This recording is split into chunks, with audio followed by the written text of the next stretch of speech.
SSC GD भर्ती 2025 का विज्ञापन हुआ जारी।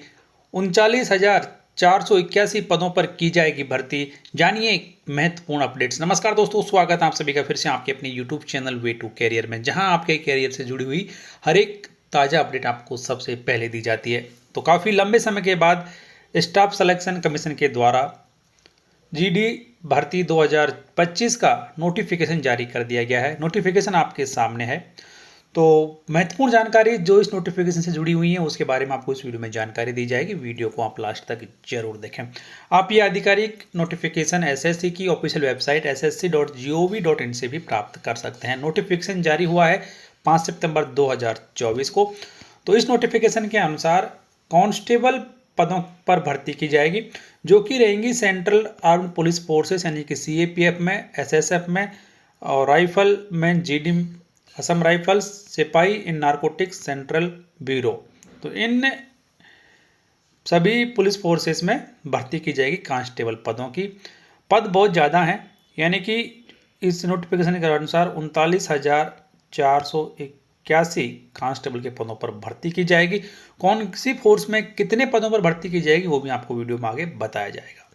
तो सबसे पहले जान लेते हैं कि ऑनलाइन आवेदन कब से शुरू हो रहे हैं। तो ऑनलाइन आवेदन शुरू हो चुके हैं 5 सितंबर 2024 से और ये लिए जाएंगे 14 अक्टूबर 2024 तक। तो इन दोनों तारीखों के बीच में आप आवेदन कर सकते हैं। तो आवेदन ऑनलाइन शुरू हो चुके हैं। लास्ट डेट 14 अक्टूबर 2024 रहेगी। यदि आपको फीस पेमेंट करने में दिक्कत होती है तो आपको एक दिन एक्स्ट्रा दिया गया है। यहाँ पर आप 15 अक्टूबर 2024 तक फीस पेमेंट कर सकते हैं। उसके बाद में यदि आपके ऑनलाइन आवेदन में कोई गलती रह जाती है तो उसमें करेक्शन करने के लिए जो विंडो है वो ओपन होगी 5 नवंबर 2024 से लेकर 7 नवंबर 2024। तो इन 5, 6 और 7 इन 3 दिनों में आप ऑनलाइन आवेदन में करेक्शन कर सकते हैं। उसके बाद में जो एग्ज़ाम होने वाली है, जो कि कंप्यूटर बेस्ड रहेगी, वो जनवरी और फरवरी 2025 में होने वाली है। तो ये महत्वपूर्ण डेट्स हैं यहाँ पर एग्ज़ाम के बारे में। उसके बाद में सीधा चलते हैं यहाँ पर कि कितनी वैकेंसी हैं उसके बारे में। पे स्केल यहाँ पर बताई गई है कि जो पे स्केल रहेगी वो पे लेवल 1 जो है 7वें वेतन आयोग के अनुसार पे लेवल 1 1800 बेसिक पे से शुरू होगी आपकी, यानी पे लेवल 1 रहेगा। और इसके बाद में जो सिपाही इन एनसीबी है उनका पे लेवल 3 रहेगा। इनिशियल सैलरी 21,700 रुपये प्लस उस पर जो भी भत्ते हैं वो दे रहेंगे। तो आप जान लेते हैं कि टेंटेटिव जो वैकेंसियाँ हैं वो कितनी हैं उसके बारे में। हर एक फोर्स में कितनी वैकेंसी वो यहाँ पर जान लेते हैं। टोटल वैकेंसी जब देखते हैं सबसे पहले तो यहाँ पर मेल के लिए 35,612 वैकेंसी हैं, फीमेल के लिए 3,869 वैकेंसी हैं। दोनों को मिलाकर 39,481 वैकेंसी हैं। तो काफ़ी अच्छी वैकेंसी हैं। अब जान लेते हैं कौन सी फोर्स में कितनी वैकेंसी हैं। तो बीएसएफ में जब टोटल देखते हैं तो 13,306 वैकेंसी आती है मेल के लिए। फीमेल के लिए 2,348 वैकेंसी। टोटल मिला के बीएसएफ में 15,654 वैकेंसियाँ हैं। उसके बाद में सीआईएसएफ में टोटल वैकेंसी मेल के लिए 6,430, फीमेल के लिए 715 और टोटल 7,145 वैकेंसी सीआईएसएफ में। सीआरपीएफ में मेल के लिए 11,299 वैकेंसियाँ हैं, फीमेल के लिए 242 हैं और टोटल मिलाकर 11,541 वैकेंसी हैं सीआरपीएफ में।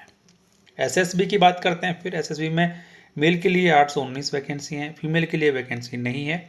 टोटल मिला के 819 वैकेंसी हैं एसएसबी में। उसके बाद में आईटीबीपी। तो आईटीबीपी में टोटल वैकेंसी मेल के लिए 2,564, फीमेल के लिए 453 और टोटल 3,017 वैकेंसी।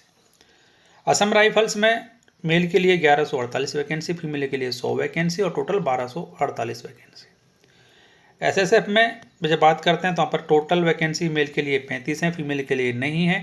तो टोटल वैकेंसी 35 हैं एसएसएफ में। उसके बाद में एनसीबी में मेल के लिए 11 वैकेंसी हैं, फीमेल के लिए भी 11 वैकेंसी हैं और टोटल वैकेंसी यहाँ पर बनती हैं 22 वैकेंसी। तो इस तरीके से इन सभी फोर्सेस को मिलाकर 39,481 वैकेंसियाँ हैं।